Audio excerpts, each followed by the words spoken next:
Alright, so we're making bacon from scratch today. If you've never made bacon before, this video is going to break the whole thing down. Curing, smoking, resting, the whole thing. Now we're going to do step 1 in this kitchen here, where we're actually going to cure the bacon. Step 2, we're going to take home and smoke in my Oklahoma Joe. Now, if we're meeting for the first time, my name is Michael Ponzio and I make cooking videos for you.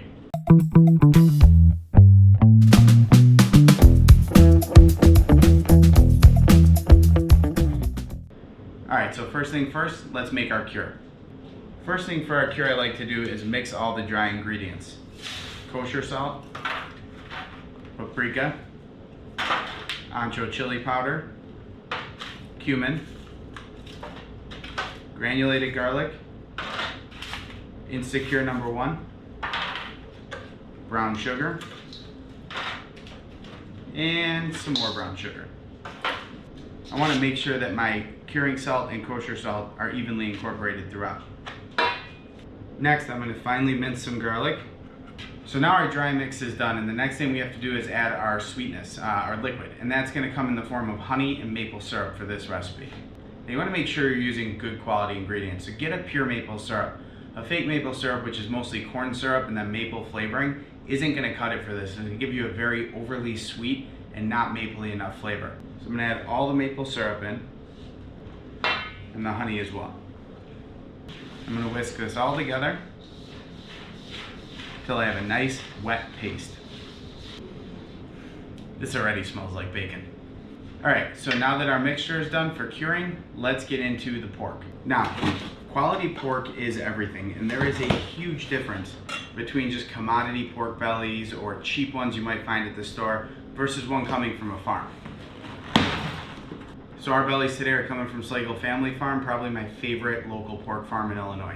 Now what you're looking for with a good pork belly to make sure that it's going to be good for bacon is you want to have a good meat to fat ratio. Really important, because if it's meaty, you're not going to have a super fatty bacon, but if it's too meaty and there's not enough fat, you're not going to have a succulent bacon. So you want to find one that has a nice even road to it. I'm going to take this and cut it right in half. And you'll be able to see the layers of meat and fat within this belly. It's just absolutely gorgeous. Now for curing the bacon, because I'm going to be using this at home, I'm not going to do these super wide pieces. I'm actually going to cut this in half again, so that later after it's smoked, I can just slice it with a knife. It's going to be nice and clean. I can make great even slices at home. This is also going to help it cure faster. So as you can see, I'm doing a pretty large amount of bacon. I have about 35 pounds of pork belly here, which is why I made such a big batch of the cure. What I'm going to do is go ahead and rub these pork bellies down with this cure, make sure it's nice and evenly coated, and then I'm going to put it in a cryovac bag, so a vacuum seal bag, a food saver bag, anything like that, and actually vacuum seal this. And what that's going to do is actually remove the air from the bag and tighten it all up, increasing our curing time from 10 days to 4 days. Now, if you don't have this kind of machine, you can marinate this all and put it in a container like a big Lexon, a big bus tub, a big plastic container, and every single day just overhaul it. So take the ones on the top, flip them up upside down on the bottom, and that's going to allow the cure to move through evenly, but it's going to take about 10 days to cure. So I'm going to take each one of these pork bellies, a nice handful of rub, and give it a good massage on the top and bottom. You want to make sure you get it covering as much as possible, because we don't want any bare spots. Now you might be wondering, why don't I just take this and dunk it in this whole big mix of curing? It's because this is so thick and pasty. I want to make sure it just has a nice even coating on top. If I stick it in here, it's going to seize up and it's really just not going to mix properly, and certain parts are going to be missing it. Alright, so you can see now they are in a vacuum seal package. Really fantastic. All that seasoning, all that cure mix is just kind of stuck to it. Now in a few days when we go to take these out and let them sit overnight before we smoke them, you're going to see there's going to be a large amount of liquid in here. That's the moisture and liquid that gets pulled out of the pork belly. What happens is the salt and sugar pull it out of the pork belly, and then the pork belly reabsorbs this seasoned liquid that has the salt and sugar in it. It's kind of the science of curing. So this is a really great way. It helps, like I said, speed up the process. The rest of these I put in a container, and I'll overhaul them every day. So I'll take the ones on top, flip them over, put them on the bottom, and do the whole thing. And I'll do that every single day for 10 days. So 4 days to cure, 10 days to cure. But here I have the time, I have the space, I don't want to waste money on the bags at work, so I'm going to do these in a batch cure like this. whereas these cryovac ones from my house are just a cleaner, easier way to cure for at home. So we're gonna take these bellies, cut the package open, rinse them really good in cold water. You can see how that original rub, that cure, has turned into pure liquid. This is great because that means it pulled moisture from the pork and the pork absorbed a lot of it as well. You'll also notice a big change in the texture and color and feeling of the meat.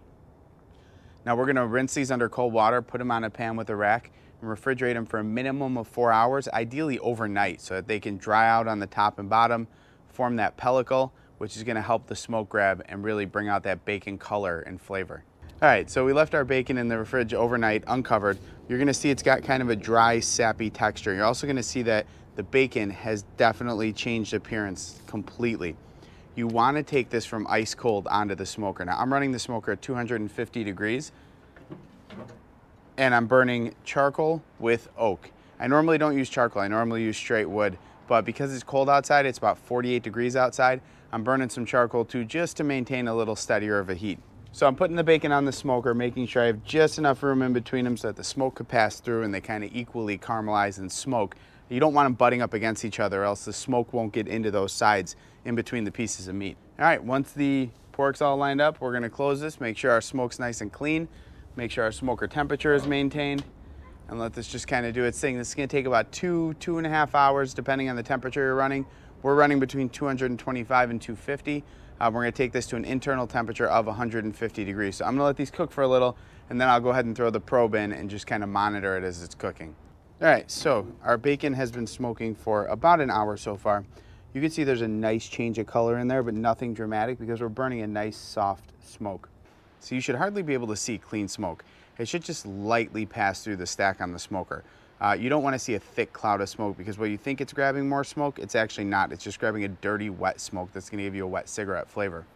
So whenever you're smoking anything, you want to make sure you run a clean smoke. So it means actually get your logs burning. Get them burning ahead of time. Make sure your logs are nice, dry logs. The wetter the log, the dirtier the smoke you're going to have.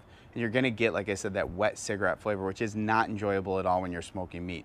So the most important thing about this is you don't want to dig into it right away. You want to let it rest. Obviously it needs to rest just like any other meat. The difference between this and say a brisket or a pulled pork is we're gonna take this and just let it sit on the counter and come to room temperature. Afterwards, we're gonna wrap it in plastic wrap. All right, so now when you're wrapping, you wanna take your bacon, place it down, fold it over again. Now we're gonna focus on those sides where we turn and turn. And this is gonna go right in here into the refrigerator. So now we're gonna place this in the refrigerator overnight. We're gonna let this chill for at least 4 hours, ideally overnight. That's gonna allow the flavors to mature and equalize throughout, allow that smoke, that spiciness in the smoke to mild out and give us super amazing bacon. So in the morning, we're gonna cut this up for breakfast. Our bacon has sat overnight and kind of matured, and it's allowed the smoke to mild out and even through the entire flavor. If you look at it, the bellies are nice and firm. The fat has kind of plumped up a little. They're not super hard. They're just nice and firm versus being soggy or soft like they were before right when they came out of the smoker. So we're gonna take these and slice these lengthwise and make long, thin strips of bacon. This is just to cook up for a side of bacon for breakfast, BLT sandwiches, things like that. But look at how the smoke has penetrated. Look at the color, look at how the cure has penetrated through the entire meat. It's absolutely gorgeous. Now, other options for this, you can cut it nice and thick, and you can do these on the grill or in a skillet or anything like that, or you can chop it up to make lardons for a salad or just for popping as snacks. Now, when you're cooking homemade bacon cooks up completely different than store-bought bacon. It's gonna char a little bit. It's got a little more natural sugars and more blood in it.